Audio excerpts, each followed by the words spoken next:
சேமியா உப்புமா தாங்க. ஆனா முட்டை உடைச்சு ஊத்தி கொஞ்சம் வெஜிடபிள்ஸ் எல்லாம் போட்டு செய்யும் போது நம்ம பசங்களுக்கு தேவையான புரோட்டீனும் ஃபைபரும் சேர்ந்து கிடைக்கும் இல்லைங்களா? நான் இன்னைக்கு செய்யற அளவு 3 பேர் நல்லா திருப்தியா சாப்பிடலாம். நான் இன்னைக்கு ஒரு பாக்கெட் சேமியா எடுத்திருக்கேன். இது 180 கிராம்ஸுங்க. இதுக்கு 2 பெரிய வெங்காயம் நீள நீளமா வெட்டியிருக்கேன், ஒரு தக்காளி கட் பண்ணி வச்சிருக்கேன், நல்லா 2 துண்டு இஞ்சி நறுக்கி வச்சிருக்கேன், நீங்க இடிச்சு கூட எடுத்துக்கலாம், 5 பச்சை மிளகாய் நடுவுல கீறி வச்சிருக்கேன், கொஞ்சம் கருவேப்பிலை, கேரட் மட்டும்தான் என்கிட்ட இருந்ததை எடுத்துட்டு நீங்க கேரட், பீன்ஸ், பட்டாணி, கொடமிளகாய் எது வேணாலும் எடுத்துக்கலாம். கூட 4 வேக வைக்காத முட்டை எடுத்து வச்சிருக்கேன். நல்ல ஒரு அடிகனமான வானிலை எடுத்துக்கோங்க. ஒரு 5 ஸ்பூன் அளவுக்கு எண்ணெய் சேர்த்துட்டு கொஞ்சம் கடுகு, கடலைப்பருப்பு, உளுந்து பருப்பு கொஞ்சம் தாராளமா சேர்த்துக்கோங்க. நான் எப்பவுமே பச்சை மிளகாயும் பருப்பு சேர்த்ததுமே சேர்த்துருவேன். அப்பதான் அதுல இருக்கிற காரம்லாம் நல்லா எண்ணெயில இறங்கும்.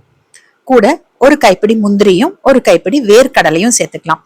முந்திரி வேர்க்கடலை உங்க விருப்பம் தான், வேணும்னா சேர்த்துக்கோங்க, இல்லைன்னா வேண்டாம்னா விட்டுறலாம். பருப்பெல்லாம் நல்லா வறுப்பிட்டதுக்கு அப்புறமா பெரிய வெங்காயமும் கருவேப்பிலை, இஞ்சி இது 3 நான் உள்ள சேர்த்துக்கிறேன்.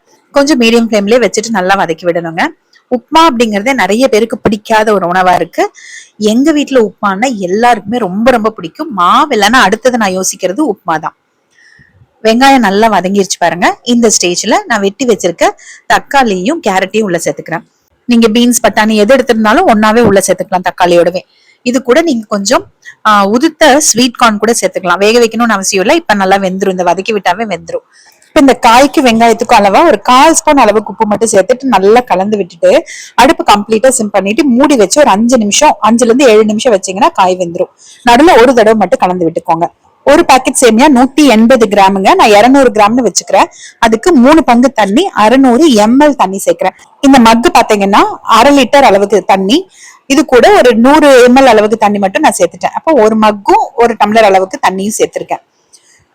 தண்ணி அடுப்புல வச்சு கொஞ்சம் கொதிக்க ஆரம்பிக்கட்டும். அதுக்குள்ள இந்த காயும் பாருங்க நல்லா வெந்துருச்சு. ஒரு 7 நிமிஷம் விட்டேன், நடுவுல ஒரு தடவை மட்டும் எடுத்து கலந்து விட்டேன். இப்போ இந்த பாக்கெட் சேமியாவை ஒரு தட்டுல கொட்டிட்டு உள்ள சேர்க்கிறேன். ஒரு சிஸ்டர் கமெண்ட்ல சொல்லியிருந்தாங்க, பாக்கெட்டோட சேர்க்காதீங்க, ஏதாவது பூச்சி இருந்தா தெரியாது, தட்டுல கொட்டிட்டு சேர்த்துக்கோங்கன்னு. அதனாலதான் நான் இப்ப தட்டுல கொட்டி பார்த்துட்டு அதுக்கப்புறமா சேர்க்கிறேன். இந்த சேமியாவை உள்ள சேர்த்து கொஞ்சமா லைட்டா கலந்து விட்டுக்கோங்க. ரொம்ப நேரம் வதக்கி விடணும்னு இல்ல, ஏன்னா இது வறுத்து விடுறதே கொஞ்சம் சிரமமா இருக்கும். நீங்க தண்ணி ஊத்திட்டு அதுக்கப்புறம் சேமியா கூட சேர்த்துக்கலாம். நான் இந்த தண்ணி இன்னும் கொஞ்சம் கொதிக்கல, அதனால இந்த சேமியாவை போட்டு கலந்துட்டு இருக்கேன். அந்த டைம்ல தண்ணி நல்லா கொதிச்சிருச்சு. இப்போ இந்த தண்ணி எடுத்துட்டு இந்த சேமியாவோட சேர்த்துட்டு 1/2 ஸ்பூன் அளவுக்கு உப்பும் சேர்த்துக்கலாம். சேர்த்துட்டு கலந்து விட்டுக்கோங்க. அடுப்பு இப்ப வரைக்குமே சிம்ல தான் இருக்கு. நல்லா கலந்து விட்டுக்கோங்க. அந்த உப்பு நல்லா எல்லாம் தண்ணியில கலந்து கரையணும் இல்லையா? ஒரு 2 நிமிஷம் இப்படி கலந்து விட்டுக்கோங்க சிம்லயே வச்சு. 2 நிமிஷத்துக்கு அப்புறமா அந்த தண்ணியும் சேமியாவும் பாத்தீங்கன்னா ஒரே அளவுல வந்துடும். தண்ணி முழுவதும் வத்துற வரைக்கும் விட்டுறக்கூடாதுங்க. தண்ணி இருக்கணும். ஒரு 2 நிமிஷம் கலந்து விட்டுட்டு அப்படியே அடுப்பு சிம்ல தான் இருக்கு இல்லையா, அப்படியே முட்டையை உடைச்சு ஊத்திக்கலாம். நீங்க முட்டையும் உடைச்சு ஒரு கப்ல ஊத்தி பார்த்துட்டு தான் நான் ஊத்துவேன் அப்படின்னாலும் நீங்க அப்படி கூட பண்ணிக்கலாம். ஏன்னா நான் ஓபன் பண்ணிட்டு கொஞ்சம் பார்த்துட்டு தான் உள்ள ஊத்துறேன். இது ஒரே வேலையா முடிஞ்சிரும் பாருங்க. அதனால இப்ப 4 முட்டையை நான் உடைச்சு ஊத்தியாச்சு. சிம்ல தான் இருக்கு. மூடி ஒரு கரெக்டா 5 நிமிஷம் வச்சீங்கன்னா நல்லா எக்கு பாத்தீங்கன்னா ஒரு சைடு வெந்துரும். 5 நிமிஷம் கழிச்சு திறந்துட்டு ஒரு சைடு தான் வெந்திருக்கு இல்லைங்களா, அப்படியே நம்ம கரண்டி அப்படியே கீழே விட்டுட்டு திருப்பி விட்டுக்கலாம். நான் காமிக்கிற மாதிரி இப்ப திருப்பி விட்டுட்டீங்க அப்படின்னா கலந்துடக்கூடாது, இப்பவே திருப்பி விட்டுருங்க. முட்டை ஒரு சைடு நல்லா வெந்திருக்கு. இன்னொரு சைடு வேகிறதுக்கு ஒரு 2 நிமிஷம் தாங்க தேவை. இப்ப பொறுமையா 4 முட்டையும் நம்ம நல்லா திருப்பி போட்டாச்சு இல்லையா. வேகாத பக்கம் அந்த சேமியாக்குள்ள இருக்கிற மாதிரி பாத்துக்கோங்க, அவ்வளவுதான். இப்ப என்ன பண்ணலாம்னா மூடி வச்சுட்டு அடுப்பை ஆஃப் பண்ணிருங்க. திரும்ப ஒரு 5 நிமிஷம் அப்படியே விட்டுருங்க. அந்த சூடுலயே இன்னொரு பக்கம் முட்டை சூப்பரா வெந்துடும். 5 நிமிஷத்துக்கு அப்புறமா எடுத்து கலந்துட்டு சர்வ் பண்ண வேண்டியதுதான்.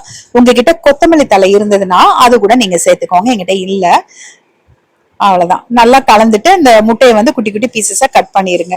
நீங்க முட்டை இன்னொரு பாத்திரத்துல நல்லா உடைச்சு ஊத்தி பொரியல் மாதிரி தாளிச்சுட்டு கூட செய்யலாம். இது ஆனா ஒரே பாத்திரத்துல செய்யறது கொஞ்சம் ஈஸியா இருக்கும்.